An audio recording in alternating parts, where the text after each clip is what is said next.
অঞ্জন দত্ত গেয়েছিলেন, পাহাড় আঁকা কত সোজা, হারিয়ে গেছে সেই ড্রয়িং খাতা। অঞ্জন দত্ত নিশ্চিতভাবেই পাহাড়ের রাজনীতি সম্পর্কে এই মন্তব্য করেননি, কিন্তু অঞ্জন দত্তের এই মন্তব্য পাহাড়ের রাজনীতির ক্ষেত্রে সমানভাবে প্রযোজ্য।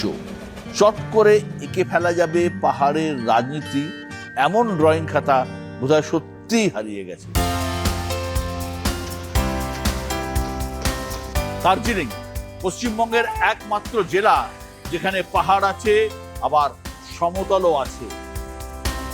দুই অঞ্চলের রাজনৈতিক ভূগোল যেমন আলাদা, রাজনৈতিক সমীকরণও আলাদা। পাহাড় চলে আবেগে আর সমতল চলে অঙ্কে।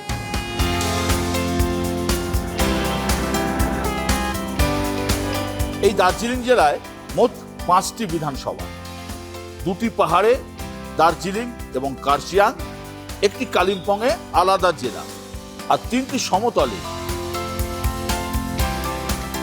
এই 5টি বিধানসভায় গত ভোটে 5টিতেই জয়ী হয়েছিল বিজেপি। এবারেও কি এখানে গেরুয়া হাওয়া প্রবল, নাকি স্থানীয় কোনো অঙ্কের চোরা স্রোত বইছে পাহাড়ের রাজনীতিতে?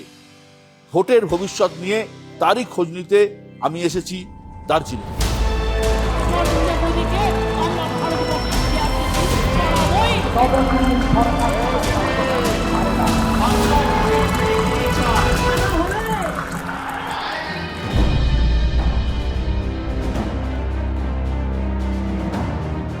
শুরুটা করি পাহাড় দিয়ে। দার্জিলিং, কুইন অফ হিলস, সুন্দরী এই শৈল শহরের মেজাজ বোঝা দায়। এই রোদ তো এই বৃষ্টি। সুন্দরী দার্জিলিং এর ভোটের মেজাজও কি একই রকম খামখেয়ালি? एक लीडर निकला पहाड़ में कि बंगाल के साथ खुला बोलने वाला। আমি ভীষণ ভালোবাসি আমার সাংসদ রাজু বিস্তার। क्योंकि सबको मालूम है कि अनिल थपा ममता बनर्जी का आदमी है। এই পালস আছে, এবার সেটাকে ভোট বাক্সে নিয়ে যাওয়ার দায়িত্ব আমার। একটা প্রতিশ্রুতি বিজেপি রাখতে পারেনি। हम लोगों को 4 गोरखालैंड होना चाहिए था, वोट देने से गोरखालैंड होता तो। So now people are realizing. আমি আবার বলছি, দার্জিলিং কালিম্পং সহ আমাদের নিচের যতগুলো সিট আছে ক্লিন সুইপ করবে বিজেপি। মানুষের মোহভঙ্গ হয়েছে, চা বলয়ে বিজেপি খুব খারাপ করবে, ব্যাডলি শেপড আছে বিজেপি। নোট মাই ওয়ার্ড, এবার ভারতীয় জনতা পার্টির সরকার পশ্চিমবঙ্গে।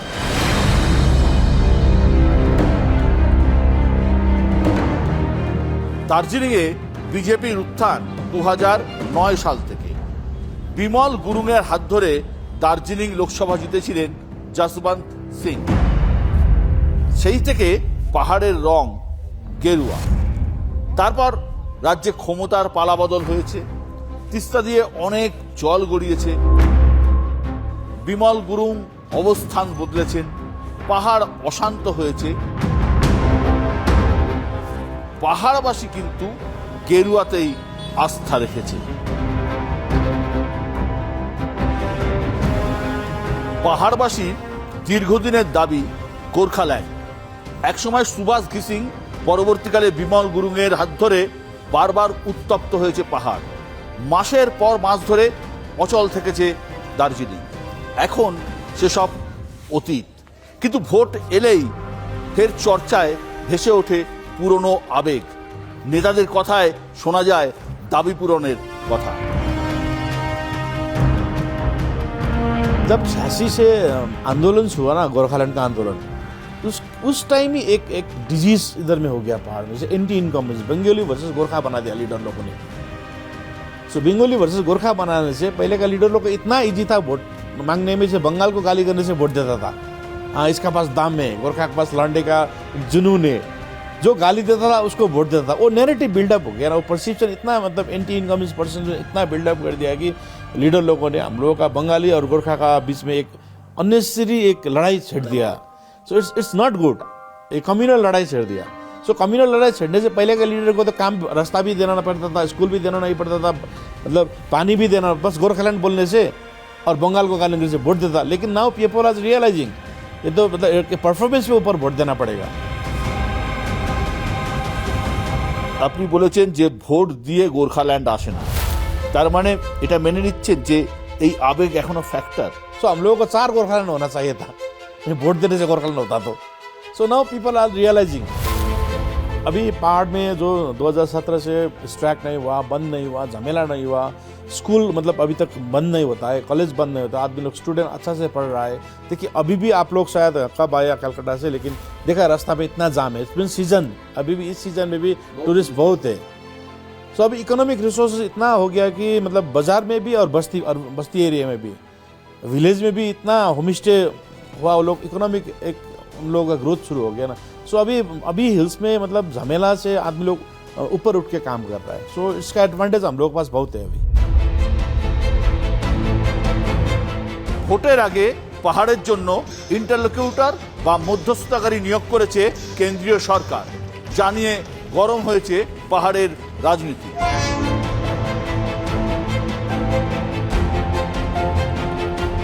পিপিএস, পার্মানেন্ট পলিটিক্যাল সলিউশন, দীর্ঘদিন ধরে বিজেপির প্রতিশ্রুতি, এখনো কি তার অপেক্ষা করছে পাহাড়? আমি ভীষণ ভালোবাসি আমার সাংসদ রাজু বিস্তাকে, এবং পাহাড়ে উনি যে পরিমাণ সময় দিয়েছেন, পাহাড়ের উন্নয়নের প্রশ্নে যে পরিমাণ চেষ্টা করেছেন, পাহাড়ের স্থানীয় রাজনৈতিক দল পক্ষে বিপক্ষে তাদের সাথে যোগাযোগ রেখেছেন। আমি আবার বলছি, দার্জিলিং কালিম্পং সহ আমাদের নিচের যতগুলো সিট আছে ক্লিন সুইপ করবে বিজেপি, কারো পক্ষে আমাদেরকে ধরা ছোঁয়ার মধ্যে থাকবে না।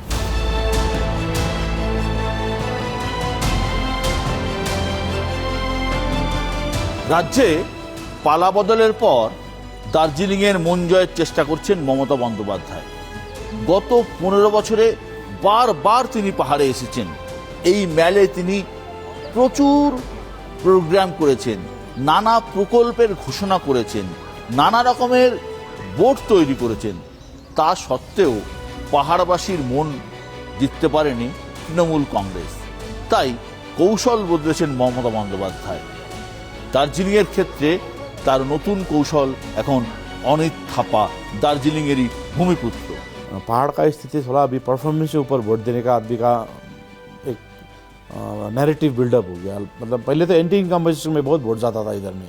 इस बार का इलेक्शन स्टेट इलेक्शन है। स्टेट इलेक्शन में अभी का परसेप्शन क्या था कि पहले का स्टेट इलेक्शन में एक परसेप्शन था कि बीजेपी का हवा बहुत ज़्यादा देख रहा था।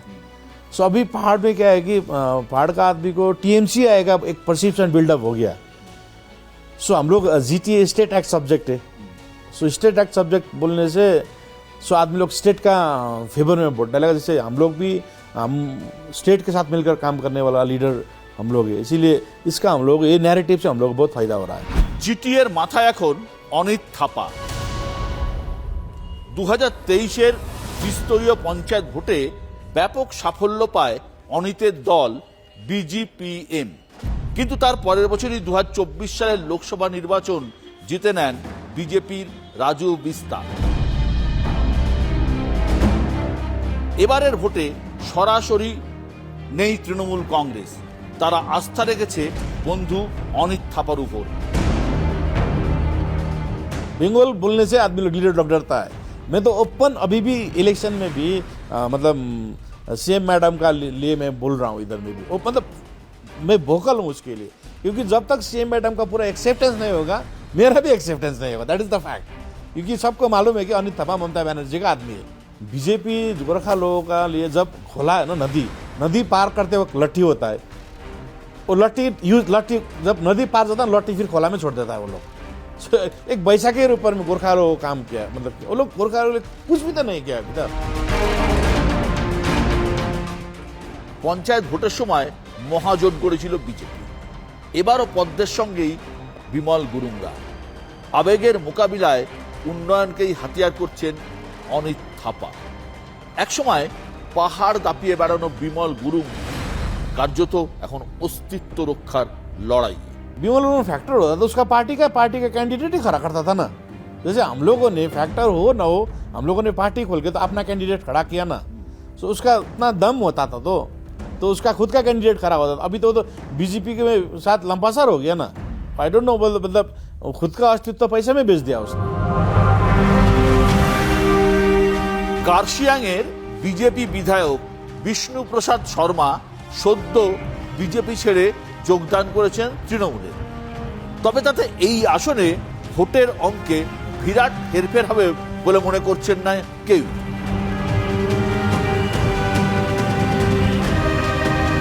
কালিম্পং এলাকার নির্দল বিধায়ক রুদেন লেপচাকে ফের জেতাতে সক্রিয়ভাবে নেমে পড়েছেন অনিত থাপা।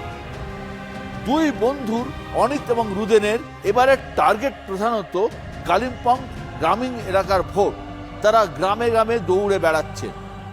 রুদেন এবং অনিত থাপার জুটি কিন্তু এবারের ভোটে যথেষ্ট চাপে ফেলবে কালিম্পংয়ে বিজেপিকে।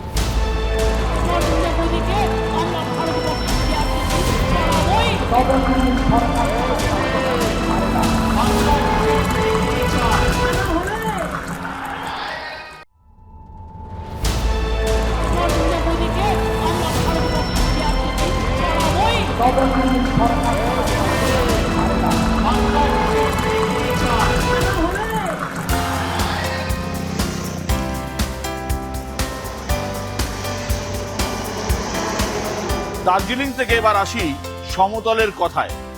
শিলিগুড়ি উত্তরবঙ্গের বাণিজ্যিক কেন্দ্র, প্রধানত বাংলাভাষী এবং হিন্দিভাষীদের সংমিশ্রণ রয়েছে এই শহরে। পাহাড়ের রাজনীতি থেকে অনেকটাই আলাদা সমতলের এই শিলিগুড়ির রাজনীতির হিসেব নিকেশ। আমি বলেছি whether you are ready to be a second class citizen of our state, এটা আমার first agenda. Paschimbangla, it is not about Siliguri, আমার ফার্স্ট এজেন্ডা এটা। Second agenda development. আমার শিলিগুড়ি শহরকে আমি বলি মোদির শহর। আমার সেকেন্ড এজেন্ডা হচ্ছে দাদা যে 5টা বছর বিজেপিকে দাও, যদি কাজ করতে পারি 31-এ রাখো, নাহলে 31-এ বিদায় দাও। রাজ্যে পালা বদলের পর তৃণমূল কংগ্রেস মাত্র একবারই শিলিগুড়ি জিতেছিল, তারপর আর পারেনি। কেন? এটা নানান বিশদা কারণ ছিল। এরা সংবাদ মাধ্যমে এরকম সোজাসুজি বলা। একটা হচ্ছে 11 সালে আমরা জিতেছিলাম ডক্টর রুদ্রনাথ ভট্টাচার্য, তারপরে ক্যান্ডিডেট বাইচুং ভুটিয়া, তারপর ওম প্রকাশ মিশ্র। একটা হয়তো বহিরাগতর একটা বিষয়টা মনে হয়, ভূমিপুত্র ছিল না, এটা একটা বড় ফ্যাক্টর হয়েছে বলে আমার মনে হচ্ছে। 2011 সালে পরিবর্তনের ভোটে শিলিগুড়ি জিতে নেয় তৃণমূল কংগ্রেস। 2016 সালে লাল আবার ফেরে শিলিগুড়িতে, বিধায়ক হন অশোক ভট্টাচার্য। 2021 সালের ভোটে আবারও পরিবর্তন, শিলিগুড়ি জিতে নেয় বিজেপি, বিধায়ক হন একদা অশোক ভট্টাচার্যের রাজনৈতিক মন্ত্রশিষ্য শঙ্কর ঘোষ। শিলিগুড়ি জিতে শঙ্কর হন বিধানসভায় বিরোধী দলের চিফ হুইপ। এই যে এসআইআর হলো, এখানে তো উত্তরবঙ্গ তো একটা এফেক্টেড, বহু মানুষের নাম বাদ গেছে, সবাইকে হয়রানি হতে হয়েছে। এসআইআরে এই যে সাধারণ মানুষের ভোগান্তি, এটা কি ভোট বাক্সে কোনো প্রভাব ফেলবে? দাদা, তোমরা ভোগান্তিটা দেখাচ্ছ বিজেপি বা কেন্দ্রের সরকারের দিকে।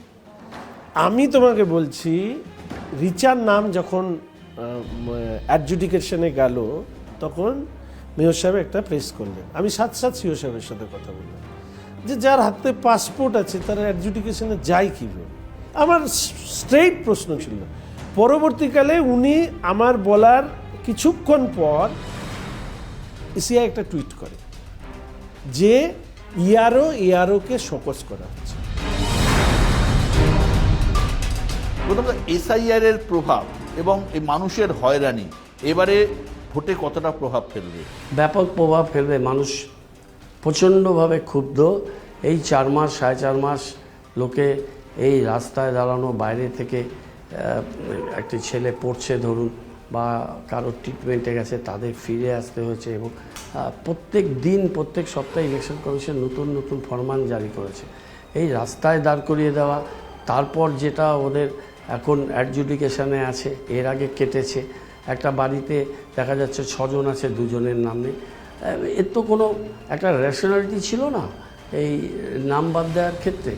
এই যে সারা জীবন মানুষ দেখেছে যে ইলেকশন কমিশন মানুষের নাম তোলার জন্য তাদের ফোকাস থাকে, এবার ফোকাস ছিল মানুষের নাম কত কাটা যায়।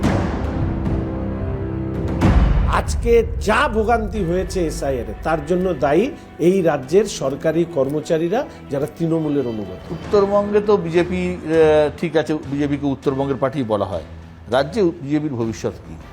আমি নিজে এবার প্রবাস করেছি বিভিন্ন জায়গায়, বিশেষ করে দক্ষিণবঙ্গের আমার নদিয়া ইত্যাদিতে। আমি গিয়েছিলাম ব্যারাকপুর অঞ্চল লোকসভা কেন্দ্রে। I am very much hopeful. শুধু ব্যারাকপুরে 7টার মধ্যে 5টা বেরোতে পারে। ফলে এই পালস আছে, এবার সেটাকে ভোট বাক্সে নিয়ে যাওয়ার দায়িত্ব আমাদের, এবং আমরা এবার করবই। ফলে নোট মাই ওয়ার্ড, এবার ভারতীয় জনতা পার্টির সরকার পশ্চিমবঙ্গে হবে। ধর্ম নাকি উন্নয়ন, ভোটটা কি দেখে হবে? ভোটটা এখানে উন্নয়ন দেখে হবে, এ ব্যাপারে কোনো সন্দেহ নেই। কিন্তু বিজেপিকে এই তাসটা খেলতে দেব না, কেননা আমি জানি যে ওরা এখানে একটা স্ট্রং ধর্ম খেলে। আমরা এটা মানুষের কাছে এটা প্রমাণ করতে পেরেছি যে ধর্মের একচেটিয়া ঠিকাদার তোমরা নয়, এটা একটা ব্যাপার। তারপরে যে ছেলেটি এখানে লড়েছে সে তো সারা জীবন ধর্মের অধার্মিক ছিল, নাস্তিক ছিল, তাদের ইডিওলজি তাই ছিল, সারা জীবন করে তো ভোটের আগে এসছে। তো ওই লাল পদ্মকে কেউ ধার্মিক বলে মনে করে না। শঙ্কর ঘোষকে প্রতিপক্ষ হিসেবে কতটা হেভিওয়েট বলে মনে করে? না, আমি কোনো মনে করি না। আমি মনে করি না, সেটা বুঝবেন তার নিজের ওয়ার্ডে যে থার্ড হয়। 21 সালে চিফ হুইপ হওয়ার পরে মেয়রাল ক্যান্ডিডেট ছিলেন তিনি, তার ওয়ার্ডে থার্ড, নিজের বুথে দেয়। 26-এ শিলিগুড়ি ফিরে পেতে মরিয়া তৃণমূল কংগ্রেস। গৌতম দেবকে সামনে রেখে চলছে লড়াই। শোনা যাচ্ছে রাজবংশী আর মতুয়াদের একাংশ ভোট করতে পারে তৃণমূল কংগ্রেসের পক্ষে। তবে শিলিগুড়িতে সব থেকে বড় ফ্যাক্টর অবাঙালি ভোট। এই মিথটা এবার ভাঙব। বাঙালি অবাঙালি যারা বাংলায় থাকে সবাই বাঙালি, এবং এই কালচারে বিশ্বাস করি। আমি জোরাল রাজনীতি করেছি, দিদির কাছে যেটা শিক্ষা, এবং খুব কমফোর্টেবল জায়গা আছে অবাঙালি মানসিকতা শিলিগুড়িতে। গতবার শঙ্কর ঘোষ জিতেছিলেন 35,000-এর বেশি ভোটে। এবারে কিন্তু শিলিগুড়িতে বাম যিনি প্রার্থী আছেন তিনি যথেষ্টই পপুলার এবং তরুণ তুর্কি। শোনা যাচ্ছে এবারে বাম ভোটের একটা একাংশ যেটা শঙ্কর ঘোষের পক্ষে গিয়েছিল সেটা ফিরতে পারে লালে। ফলে শিলিগুড়িতে এবার হাড্ডাহাড্ডি লড়াই কিন্তু রয়েছে।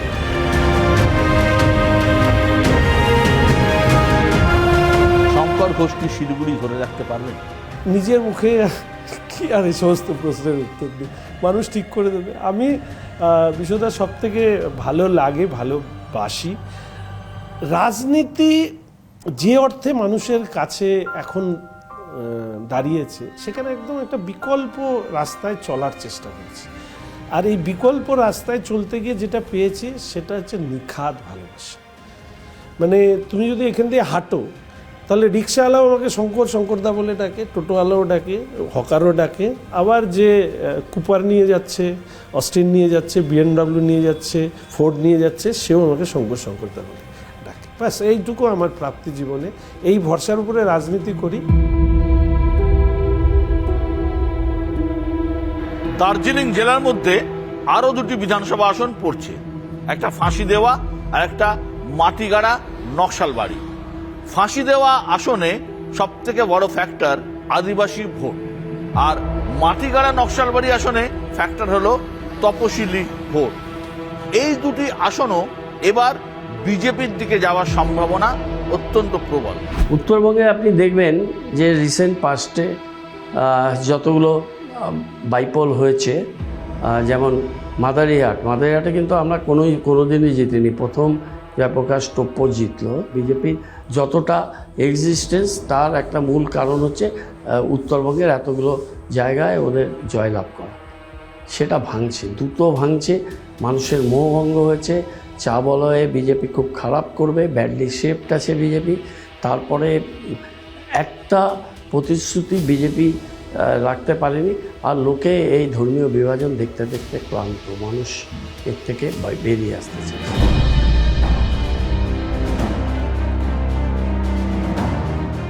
এমনিতে এই জেলার নয়, কিন্তু দার্জিলিং লোকসভা কেন্দ্রের অধীনে চোপড়া বিধানসভা কেন্দ্র। এই বিধানসভা কেন্দ্রের 65% ভোটার মুসলিম ভোটার। গত ভোটে এই চোপড়া গিয়েছিল তৃণমূলের ঝুলিতে, 26ও এই চোপড়া সম্ভবত তৃণমূলের।